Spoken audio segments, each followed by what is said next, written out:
বিশালগড়ে চাঞ্চল্যকর গুলিকাণ্ডে পুলিশের জালে উঠল আরও এক অভিযুক্ত। গোকুলনগর এলাকা থেকে তাকে জালে তোলা হয়েছে বলে জানালো সিপাহীজলা জেলা পুলিশ প্রশাসন। এই কাণ্ডের অন্যতম মাস্টারমাইন্ড বহু চর্চিত রণবীরের ঘনিষ্ঠ ছায়াসঙ্গী হিসেবে পরিচিত বিশ্বজিৎ দেবনাথ ওরফে বিশুকে আজ আদালতে সোপর্দ করা হয়েছে। চলতি বছরের মার্চে ঘটে যাওয়া আলোড়ন সৃষ্টিকারী গুলিকাণ্ডের তদন্ত প্রক্রিয়া চলছে।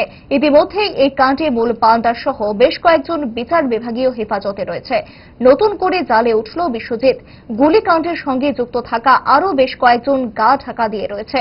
তাদের জালে তুলতে খানা তল্লাশি বিস্তার করেছে তদন্তকারী পুলিশ। আজ ধৃত বিশ্বজিৎকে পুলিশি হেফাজত চেয়ে আদালতে তোলা হয়েছিল। আদালত সূত্রে জানা গেছে ধৃতকে জেল হাজতে পাঠানো হয়েছে।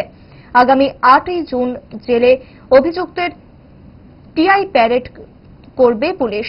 টিআই প্যারেডের পর পুলিশের রিপোর্ট খতিয়ে দেখে পরবর্তী পদক্ষেপ নেবে আদালত। বিশ্বজিতের গ্রেপ্তারি নিয়ে জেলা পুলিশ কি জানাচ্ছে দেখুন। আপনারা জানেন গত মার্চ মাসে বিশালগড় থানাতে একটা গুলিকাণ্ডের ঘটনা ঘটেছিল, যেটা সমগ্র বিশালগড় মহকুমাতে আলোড়ন সৃষ্টি করেছিল। তো ওই কেস কারেকশনে আমরা গতকাল রাত্রে গোকুলনগর এলাকা থেকে আরেকজন মূল অভিযুক্তকে আমরা গ্রেপ্তার করেছি। তাকে আজকে আমরা কোর্টে প্রেরণ করছি পুলিশ রিমান্ড এবং টিআই প্যারেডের জন্য।